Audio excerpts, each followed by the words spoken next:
တခါတုန်းကရွာလေးတစ်ရွာမှာတတိရှိတဲ့ကလေးလေးတစ်ယောက်ရှိခဲ့တယ် တနေ့မှာတော့အမှောင်ကောင်ကြီးတစ်ကောင်ရောက်လာပြီးရွာသားတွေကိုကြောက်ရွံ့စေခဲ့တယ် ဒါပေမဲ့ကလေးလေးကမကြောက်ပဲရွာကိုကာကွယ်ဖို့ရှေ့တန်းထွက်လာခဲ့တယ်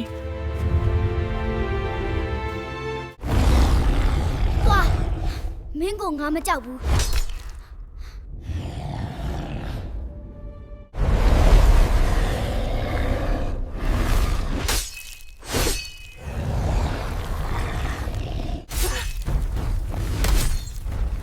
မင်းကငါအနိုင်တိုက်မယ်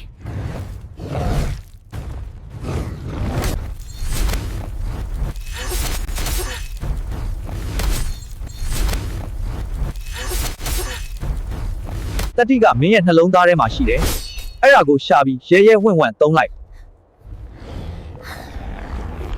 ဒါကမိုးကြိုးသားပဲမင်းမျိုးဆက်အတွက်လက်ဆင့်ကမ်းရမှာ ဟုတ်ကဲ့ပါအဖိုး ။နောက်ဆုံးတော့ကလေးလေးကသူ့အဖိုးပေးခဲ့တဲ့လက်နက်နဲ့မိစ္ဆာကိုအဆုံးသတ်ဖို့စဉ်းစားလိုက်တယ်။စဉ်းစားလို့အပြီးမှာပဲကလေးလေးကချက်ချင်းဆိုသလိုအမှောင်ကောင်မိစ္ဆာကြီးကိုမိုးကြိုးလက်နက်နဲ့အဆုံးစီရင်လိုက်တယ်။